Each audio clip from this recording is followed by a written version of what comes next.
I'm out hiking and camping 150 days a year, and I've been doing this over the last decade as a full-time wilderness photographer. In this video, I'm going to break down some of my favorite composition techniques and shooting techniques that you can use for a phone camera or a regular camera to get really nice camping and hiking shots. So let's first look at this image right here. I took this up in the Olympic National Park. It was on a 50-mile off-trail trip, but some things to note about this photo. Whenever you're taking photos of your camp, a few things to keep in mind. Number one, you want to show scale. So if you can get up higher than the tents and place them down in the middle ground so they're not separating and showing up into the background. Notice how the top of these tents is down below in the middle ground. So there's some space between this ridge line before it goes up into these peaks up here. And by doing this, you can really see the scale of the tents because you can see that they're very small compared to the landscape up here. So work on separating your different images so you can actually see the top of the tents breaking up to the midground before it goes up to something of scale. Now, the other thing I did here when I was looking to set up this photo, I wanted to show how tall these peaks were. So we have a few different things to show scale. Number one, I have my two friends right here. Then I have the tents right here. This really shows the scale of the landscape. And then you can see this waterfall back here leading up to these huge glaciers. If I wouldn't have shown these things for scale, it'd be a really hard time learning how big these glaciers were. And I also used the moon for scale in this one. The other thing I did here is I used the lighting of twilight. The sun had just set about an hour ago, but there was still this nice light coming up into the landscape. And if you look right here, you see I have this light hitting here. This is called a transition. Anywhere that is light or saturated is going to grab your eyes, such as right in here. And once your eyes hit those places, they'll look for areas that are dark and desaturated in the image to move through, like this midground and moving back up into the background. So this is a transition from light to dark to light again, and that's going to constantly move the eyes through the photo. Your goal as a photographer is to constantly have the eyes moving throughout the photo and to have all parts of your composition be interesting. So if there's part of the composition that have something boring in them, crop them out at home or don't shoot it in the field. I tried to fill all different parts of this composition with something new and interesting. So we have the lighting, we have the detail, we have the tents, we have the people, we have the waterfalls back here, the glaciers here, the Milky Way here, and the moon here. And this is really going to help the viewer's eyes constantly move through the photo. As soon as the viewer's eyes get bored with a specific part of the photo for too long, they're going to move on to the next photo and not look at your work anymore. The next photo I have here was taken on a ridge line in the North Cascades of Washington State. So the next tip I have for you is get up as high as possible so you can see the layers of the landscape. On this ridge line, we had just summited this peak, and when we were down lower, I couldn't see all these different layers. So in this one, you have the foreground layer, and this is where I placed my friend. You can see the nice separation between light tonal values and the dark tonal values of his backpack. This really separates him from the landscape around it. If you have tonal values that are the same across the entire foreground, then it's really hard to separate the viewer's eyes from the center of attention person and what's going on around it. But notice how I have all these different layers of foreground to background going on in this scene. So you have layers here, here, back in here, and then you have the sky up here. By having all these different layers, it adds depth to the scene. Whenever you're shooting out in the field, looking for layers is going to ensure the viewer's eyes are first grabbing the hiker in the scene and then moving it back into the midground and then the immediate background and then the far background. Whenever you don't have these layers, there's not much to look at and can be really boring. So if you're down in the trees, being down in the forest rarely works well for shooting action shots. It can work well once in a while, but you're going to have a much better time and much better success if you can show a wide variety of different landscape and the viewer can look back into the landscape. Notice how I also have these transitions of light all over this landscape. The light's coming in from the side here. It's hitting this foreground coming in from the side, but then you'll notice that you can really see depth in this because there's dark areas, there's light areas, there's dark areas again, then there's light areas, dark areas, and this is just called dark to light transitions. Transitions are just things that move your eyes through the photo. When the viewer's looking at dark, they want to escape to something light. When they're looking at light, they want to escape to something dark. The same thing goes for saturation. If you have a highly saturated area, such as this foreground down here, the viewer's eyes are going to want to look for a desaturated area to escape that and rest. So they're going to look for a dark or desaturated area. Things that are dark are often desaturated. Things that are light are saturated. So If you can mix up your photo with all different transitions from dark to light and saturation to desaturation, that's going to work really well. The other thing that goes is having snow on the peaks. If you're out in the mountains and there's not snow on any of the peaks, the viewer's eyes aren't really going to get that sense of adventure. When you put snow on the peaks, such as glacier fields, snow fields, or just lingering snow in early season such as spring, this really helps to add the sense of adventure to the photo. This photo was taken on a high hike in the deserts of Utah. This is the Henry Mountains, and you can see my friends hiking right here. Notice what I did once again is I used a light area that's going to grab the attention of the viewer's eyes. Anything that's light or saturated grabs the eyes. And I use this to offset these mountain peaks in the back. So if you can find your main center of attention, just do this by finding the thing in the composition that without it, the composition would fall apart.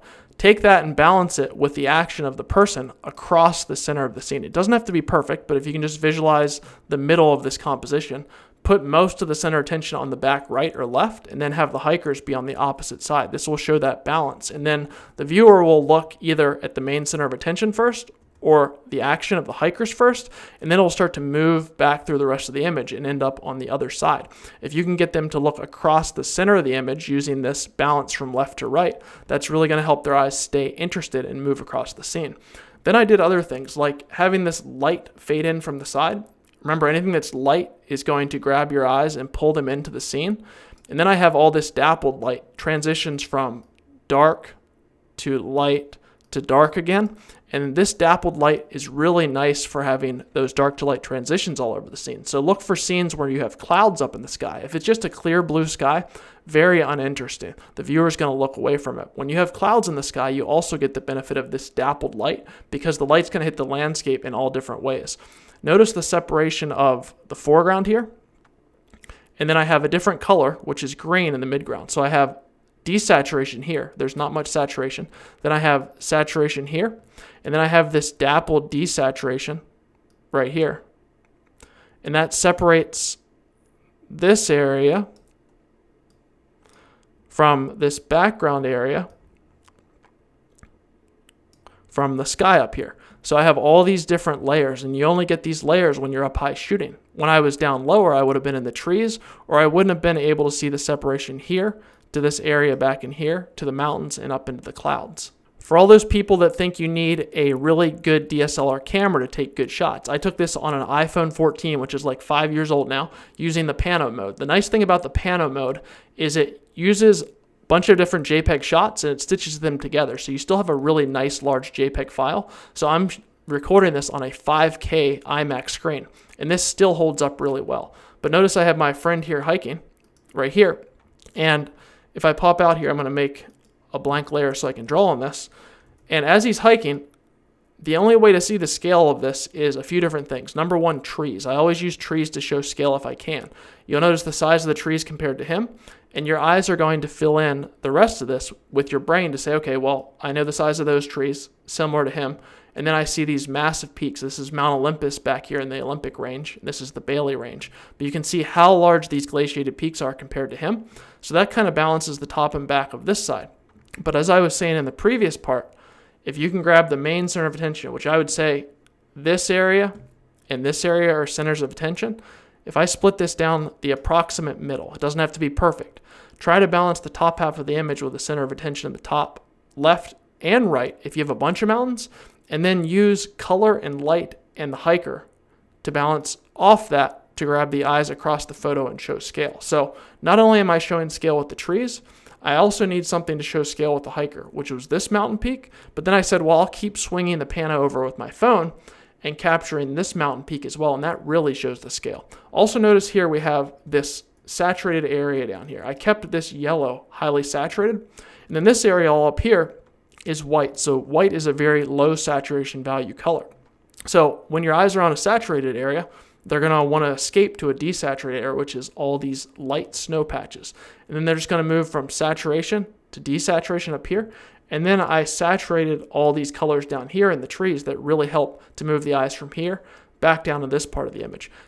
Always, if you can keep this in mind when you're shooting, take your photo and say, is this a heck yeah composition? Meaning, if I saw this photo, do I really want to take it? Do I really want to edit it? If it's not heck yeah, I just say it's a no and I don't take it at all. This makes it a lot easier to filter through your photos and pick the really good ones, because most of your photos are just going to be good over time because you're filtering them out in the field and saying, if it's not world class, I'm not going to take it at all. The other thing that you'll notice whenever you're shooting hiker photos is you want to help separate the hiker outline, if we zoom in here, from the background. If I would have had him hike up here a little bit further, he would have been surrounded by all this saturated area. But I hit this shot right when his body was separating from this background, so you can actually see what's going on with him. If he would have been up here, it would have been a lot harder to see him because there'd be all this very high detail area next to him, which is also high detail. So if you can separate the hiker with a low detail area behind them, it's really going to help that hiker to stand out. You can also brighten up the area where the hiker is and darken things around him so the center of attention or your eyes will be drawn to that light area, and that'll really help it to stand out as well. So here's another camp or tent shot. I took this on a long backpacking trip out in the Olympics. The first thing to notice here is notice that the tent is getting hit with light, so it automatically grabs your eyes and shoots them into that in the foreground. The other thing to notice here is that I have really nice separation here with the tent in the foreground between the midground. If this top of the tent was sticking up into this lake, it's very hard for your eyes to decipher the depth of this. But I positioned my tripod so I had this little separation of these trees between the top of the tent and the lake. Notice that the trees and the tent color are also different, so you can really see along this whole background the outline of the tent because it's color separation. Now, the other thing I try to do when I set this one up is I was waiting for the light to move through this scene, so this whole lake was getting hit with light. Notice the areas of the lake that aren't getting hit with light, like right here. They're somewhat dark blue, but I waited till the light hit that lake, so the color of this tent right here and the color of the lake are very similar. That's a color that really works together, so I use blue to hold together the bottom part of this scene. The other thing that I do when I'm shooting is I look for colors that complement each other. You can use color harmony. Just go on YouTube and type in Dave Morrow color harmony. For this one, I have what's called a triadic color harmony. So I have the key color. You can pick the key color in any scene. It's just the most dominant color. I would say for this scene, it's blue. So that's right here. Then I used yellow. You can see there's a lot of yellow very faintly in the bottom of this image, and green. There's a whole lot of green in this image as well. And I work that in as a triadic color harmony. These are colors that work very well together out in the field, and you can set up for that in the field so they're really nice looking when you get back home. The other thing for this one is leading lines. So leading lines are any lines along different parts of the image that draw your eyes and move them into the photo. Somehow I got on green here, so you guys will have to deal with it. But you can use lines coming down from the side of the photo. This is a line here. Lines can be anything between light to dark, or high contrast to low contrast, or saturation to desaturation. You can see this is a line right here that's contrast, and then I have a line right here, and then I have this dark to light transition line right here. No matter where your eyes start in the photo, they're moving into the center part, which is the center of attention of the tent, the lake, and this peak back here.